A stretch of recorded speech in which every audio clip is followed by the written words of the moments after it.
Começa agora o MPTV, para você conhecer mais sobre o Ministério Público do Estado do Maranhão. Nessa edição, você vai saber sobre as estratégias para a defesa dos direitos humanos e conhecer o segundo episódio da nossa série Ser Humano, um Direito de Todos. Seja bem-vindo ao MPTV.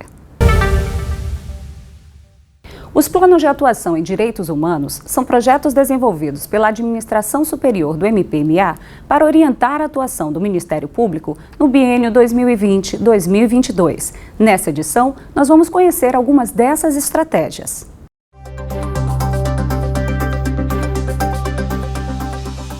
Quais são as estratégias que o Ministério Público pretende adotar esse ano? Bom, a Administração Superior, na administração do Dr. Eduardo Nicolau, ela tem uma estratégia de atuação em defesa de direitos humanos. E essa estratégia, de acordo com o planejamento estratégico nosso, que está em vigor, se enquadra no planejamento estratégico, ela tem 3 eixos. O primeiro deles é tratar com uma demanda invisibilizada de direitos humanos e de políticas públicas existente na ilha de São Luís, especificamente na cidade de São Luís.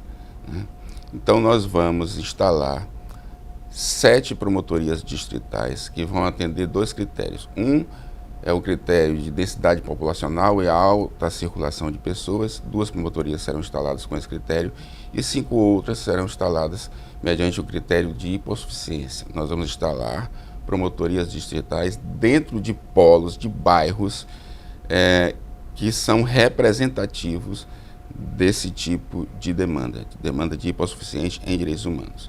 Nós temos ainda o segundo eixo. Qual é esse eixo, promotor? O segundo eixo é a instituição do Programa de Atuação em Defesa de Direitos Humanos. Esse programa ele é formado por 6 situações de direitos que nós entendemos nevrálgicos no Estado do Maranhão. Não entendemos por nós mesmos.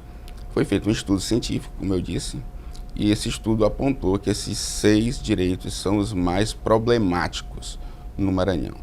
Então, nós estamos construindo, com base científica, os planos de ação para atacar esses problemas. Então, são eles. Primeiro, nós temos um PADUM, estamos construindo um PADUM, um plano de ação, para atacar, fazer o combate a violência psicológica, nós chamamos de PADUM gênero, mas especificamente de combate à violência psicológica. Por quê?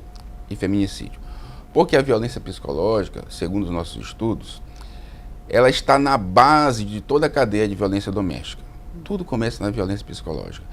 E a porcentagem de ocorrência de violência psicológica, nos levantamentos que são feitos hoje, no que diz respeito à violência doméstica, são mais até significativos do que a própria violência física. Então, nós temos que ter uma estratégia para atacar a violência psicológica. Para você ter uma ideia, nos levantamentos que a gente fez, científicos, nós não encontramos nenhuma ação penal pública em que o denunciado fosse levado à justiça para ser penalizado em razão de ter cometido uma violência psicológica. Por quê? Porque os colegas não fazem? Não, não é isso. Porque existe um imbróglio jurídico, na verdade. Porque a violência psicológica, não há um tipo específico para ela, juridicamente falando, o que é? Não existe um crime de violência psicológica. Mas onde é que ele se enquadra, então? A violência psicológica, ela vai entrar no conteúdo, e aí juridicamente falando mesmo, de um elemento normativo de uma previsão legal, que é lá da lesão corporal. Porque a lesão corporal, o crime de lesão corporal diz assim, ofender a integridade física ou a saúde de outra pessoa. Então, quando você ofende a integridade psíquica das pessoas com algum dano psicológico causado em razão da violência psicológica, você ofende a saúde da outra pessoa. E os promotores não observam isso? Observam. O problema é a prova da materialidade delitiva, que é difícil. Nós não temos na rede de proteção uma estrutura voltada para isso. Por isso nós temos esse déficit imenso, gigantesco de coibição da violência psicológica. Então, esse PADUM, ele vem trazendo estratégias para que a rede seja composta por esse tipo de instrumento, esses profissionais em psiquiatria, em psicologia, para que nós tenhamos esse arcabouço para auxiliar os promotores, para, na verdade, dar as condições aos promotores de justiça para que eles façam essas ações penais. Esses PADUMs, esses planos de ação, eles não serão construídos isoladamente pela administração superior. Por quê? Porque nós vamos chegar em um momento na construção deles em que vão ser expostos vários cenários em que o Ministério Público poderia atuar de várias formas. E como é que nós vamos fazer? Nós vamos indicar essa forma de atuar. Vamos fazer isso de uma forma solipsista, uma forma individual, uma forma solitária, através da administração superior? Não. Aí que entra a participação e a experiência dos colegas. Chegará um momento em que nós vamos chamar os colegas para que eles, diante desses cenários, dentro de um grupo de trabalho, apontem quais serão os caminhos que eles mesmos vão dizer que devem compor na recomendação que o Procurador-Geral vai fazer para o plano de ação em defesa de direitos humanos relacionado à defesa da mulher, violência psicológica e também o feminicídio, né, tratando sobretudo da prevenção, mas também das consequências dele.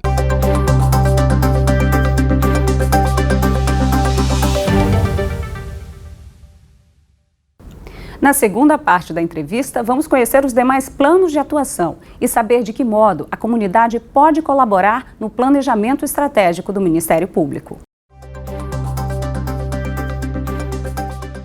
Os demais PADUMs tratam do quê? Bom, os demais PADUMs tratam de direitos de pessoas em situação de rua, de pessoas portadoras de HIV/AIDS, de direitos de comunidades quilombolas, de pessoas em insegurança alimentar, fome, e as situações de racismo, LGBTfobia, misoginia e outras formas de discriminação. Com relação ao PADUM pessoas em situação de rua, né, nós já estamos finalizando a parte inicial, como já o fizemos com relação ao PADUM gênero, né. Esse PADUM ele já está na fase de conclusão da minuta preliminar da recomendação.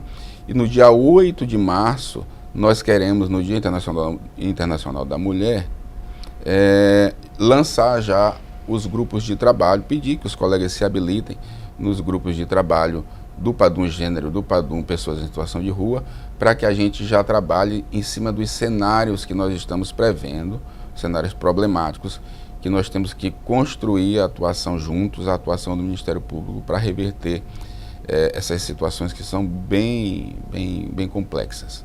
Existe ainda um terceiro eixo, que seria uma terceira estratégia de atuação do Ministério Público, correto? Qual é esse eixo, promotor, e como é que a gente consegue detalhar isso aos membros e à comunidade? Falamos da ilha, falamos de problemas específicos.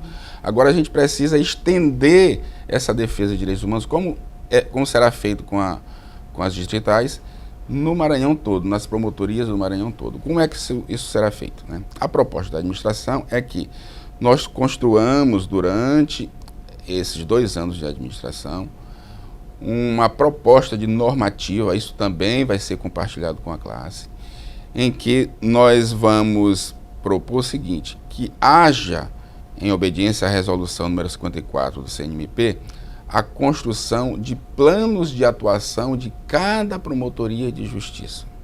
E esses planos de atuação, também como prega a recomendação 54, ele tem que ser voltado para resultados úteis à comunidade, resultados locais, né? Então, o plano de atuação da promotoria, ele é, como eu digo, customizado, ele é a cara da sua comunidade.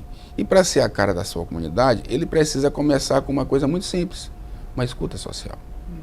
É preciso saber onde está doendo, é preciso saber o que a comunidade aponta como necessidade premente, como prioridade de atuação do Ministério Público naquela comunidade. Digamos que uma comunidade diga que é saúde, educação e meio ambiente. Então, durante 2 anos, que vai ser o prazo do plano de atuação, nós vamos voltar a promotoria prioritariamente para aquela atuação. Esses planos de atuação, com base em escutas sociais, eles serão exigidos para cada promotoria de justiça e serão monitorados. A nossa ideia é desenvolver várias ferramentas no SIMP em que nós tenhamos feedbacks automáticos acerca dessa atuação, de cada procedimento, cada investigação na promotoria de justiça, estabelecer critérios que serão aferidos e feito feedback pelo SIMP automaticamente em um clique, né? Essa é a nossa ideia. O SIMP passará, nesse aspecto, por uma reformulação bem significativa, mas isso tudo vai ser paulatinamente, os colegas vão poder participar dessa construção e vão entender perfeitamente o que vai acontecer. Mas lembrando, esses planos de atuação, assim como também as estratégias das promotorias distritais e dos PADUNs, são estratégias que estão sendo construídas e serão construídas com a participação dos promotores de justiça. Não é nada só dado, é uma proposta para que seja deixado um legado após esses 2 anos de administração. Nada de pressa, nada de assodamento. Então, tudo construído de forma democrática, participativa, no momento certo.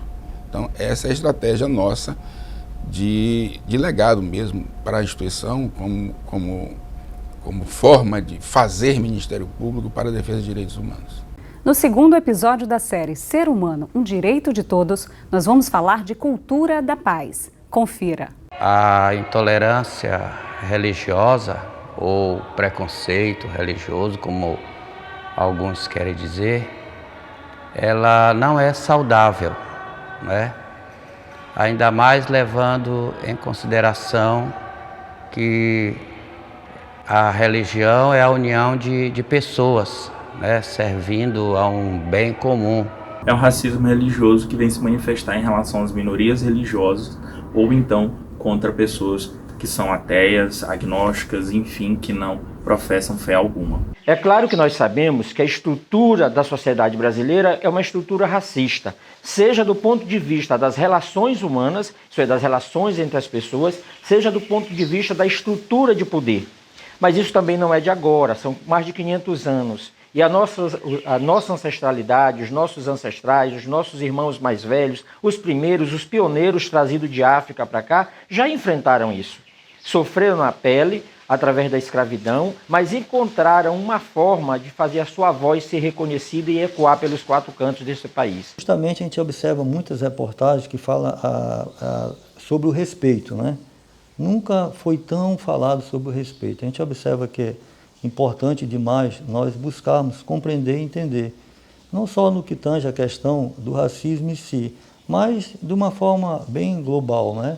Hoje a gente observa que o homem não respeita o outro no trânsito, o homem não respeita o outro nos meios que nós temos disponíveis, através dessas tecnologias maravilhosas que nós temos, como o WhatsApp, o Facebook, as mídias sociais de uma forma geral, né? Pessoas que estão o tempo todo em conflitos, né? Por que isso? É uma questão que a gente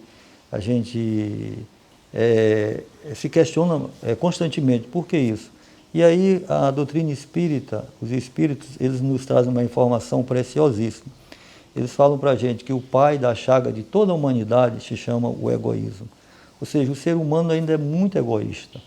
E como nós somos muito egoístas, a gente tende a olhar só para aquilo que nós valorizamos, para aquilo que nós achamos que é certo, né?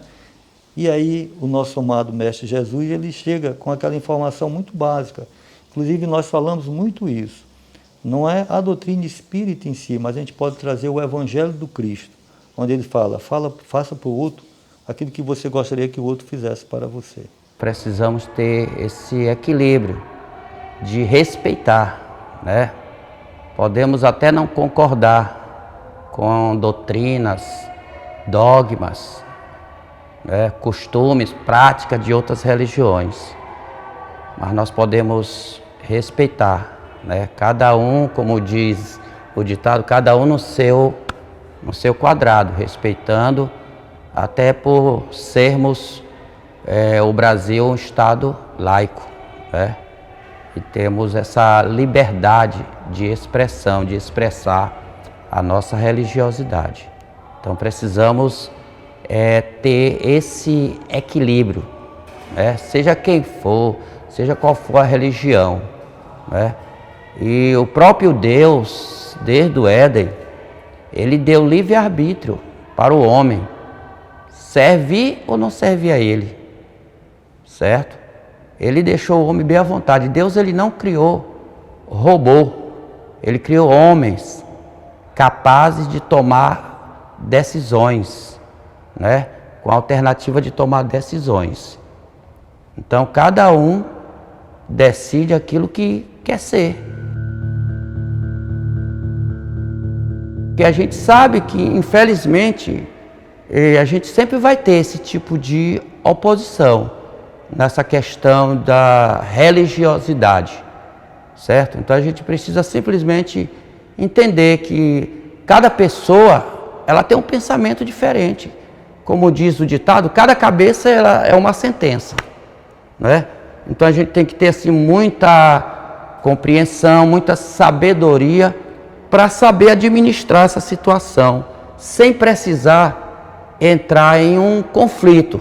Eu acredito que a gente tem que estender as mãos um para os outros, compreender que essa questão da intolerância, né, de não entender o outro, de não compreender a prática do outro, de negar os direitos do outro em si, isso tudo é uma questão para mim de conscientização. Então, nós temos grandes pessoas humanas, com coisas boas dentro de si, que praticam o amor, a caridade, a solidariedade, mas que não conseguem entender a religião do outro. Então, de que isso serviria? O ser humano tem essa capacidade de viver, mesmo com pensamentos diferentes. E esse que é o milagre da vida, né? É a gente saber viver, mesmo com pensamento diferente. Se fosse por isso, muitas pessoas não se casavam, né? Porque vocês vão ter duas pessoas que de mundos diferentes, né? Muitas vezes de filosofia diferente e às vezes até de religião diferente, mas consegue sobreviver, né? Eu creio que o diálogo entre religiões, não é, sem misturar, eu creio que é possível. Qual o verdadeiro sentido da palavra caridade? E os espíritos, com a sua sabedoria, nos respondem: benevolência para com todos, indulgência com as imperfeições alheias e perdão das ofensas.